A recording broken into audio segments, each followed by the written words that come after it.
আসসালামু আলাইকুম ভিউয়ার্স, আশা করি আপনারা সকলেই ভালো আছেন। ভিডিওর থাম্বনেল দেখে অলরেডি বুঝে গেছেন যে ভিডিওটি কোন টপিক নিয়ে। তো আমি আবারও জাতীয়তাবাদী দল বিএনপির প্রতিষ্ঠা বার্ষিকী উপলক্ষে পোস্টার ডিজাইন আজকে আপনাদের সঙ্গে শেয়ার করতে চলেছি। বরাবরের মতো 4 সংখ্যার পাসওয়ার্ড সংগ্রহ করে ডেসক্রিপশন বক্স ও কমেন্টে লিঙ্ক থাকবে, আপনারা সেখান থেকে পিএলপি ফাইল ডাউনলোড করে নিতে পারবেন। তো যারা আমার চ্যানেলে নতুন, অবশ্যই আমার চ্যানেলটিকে সাবস্ক্রাইব করবেন এবং পাশে থাকা নোটিফিকেশন বেলটি বাজিয়ে দিবেন। তো চলুন ভিডিওটি শুরু করা যাক। কিভাবে পিএলপি ফাইল কাস্টমাইজ করতে হয় আমি আপনাদেরকে পুরো প্রসেস দেখাবো। উপরে 3 ডট আইকনে ক্লিক করব। ক্লিক করার পর ওপেন পিএলপি ফাইলে ক্লিক করব। ক্লিক করার সঙ্গে সঙ্গে এমন একটি পেজ আসবে আপনাদের সঙ্গে।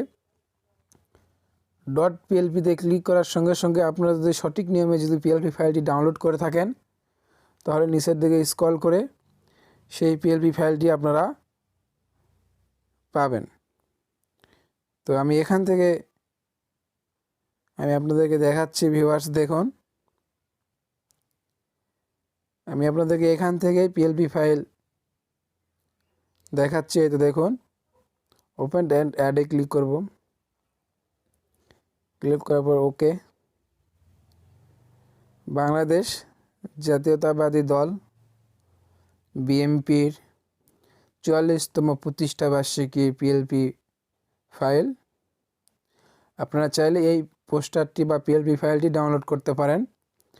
ভিডিও থেকে 4 সংখ্যার পাসওয়ার্ড সংগ্রহ করে ডেসক্রিপশন বক্স ও কমেন্টে লিঙ্ক দেওয়া থাকবে, আপনারা সেখান থেকে ডাউনলোড করে নেবেন।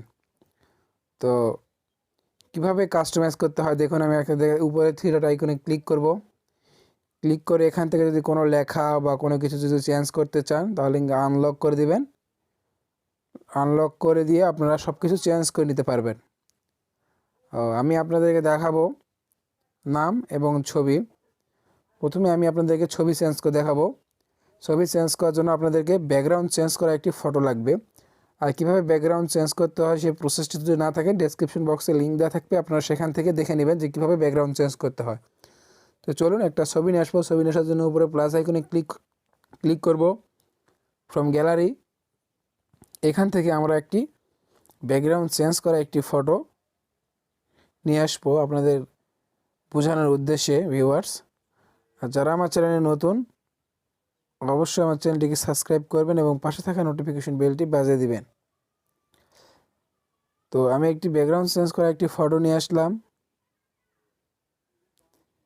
এখানে ব্যাকগ্রাউন্ড চেঞ্জ করা একটি ফটো আমি নিয়ে আসলাম। এখান থেকে ছবিটি আমরা ভালো করে ঠিক করে নেব। ঠিক করে নেওয়ার পরে উপরে লেয়ার অপশনে ক্লিক করে ছবিটি আমরা একদম নিচের দিকে আগের ছবিটি যেখানে আছে ঠিক সেখানে নিয়ে যাব। ছবিটি ঠিক সেখানে নিয়ে যাওয়ার পরে আমরা আগের ছবিটি ডিলিট করে দেব। দেওয়ার পর আবার লেয়ার অপশনে ক্লিক করব। ক্লিক করার পরে উপরে দেখতেছেন নাম। এবার আমরা নামের উপরে নাম চেঞ্জ করব। নামের উপরে ডবল ক্লিক করব, করে এখান থেকে আমরা নাম দেব। এখান থেকে আমরা নাম দিলাম। এবার আমরা কিভাবে সেভ করব, সেভ করার জন্য উপরে মেমোরির মতন আইকন দেখতেছেন ভিউয়ার্স, এখানে ক্লিক করব। সেভ অ্যান্ড ইমেজে ক্লিক করব। ক্লিক করার পরে এই তীরের আইকনে ক্লিক করব, আলট্রা করে দিয়ে এখান থেকে সেভ করে দেব। আর আপনাদের কাছে রিকোয়েস্ট, ভিডিওটি যদি ভালো লেগে থাকে অবশ্যই আমার চ্যানেলটিকে সাবস্ক্রাইব করবেন এবং পাশে থাকা নোটিফিকেশন বেলটি বাজিয়ে দিয়ে অল সিলেক্ট করে দেবেন। আর আপনারা যদি এই পিএলপি ফাইল ডাউনলোড করতে চান, ভিডিও থেকে বরাবরের মতো 4 সংখ্যার পাসওয়ার্ড সংগ্রহ করুন। ডেসক্রিপশন বক্সে ও কমেন্টে লিঙ্ক দেওয়া থাকবে, সেখান থেকে পিএলপি ফাইল ডাউনলোড করে নিতে পারবেন। তো সবাই ভালো থাকবেন, সুস্থ থাকবেন। খোদা হাফেজ।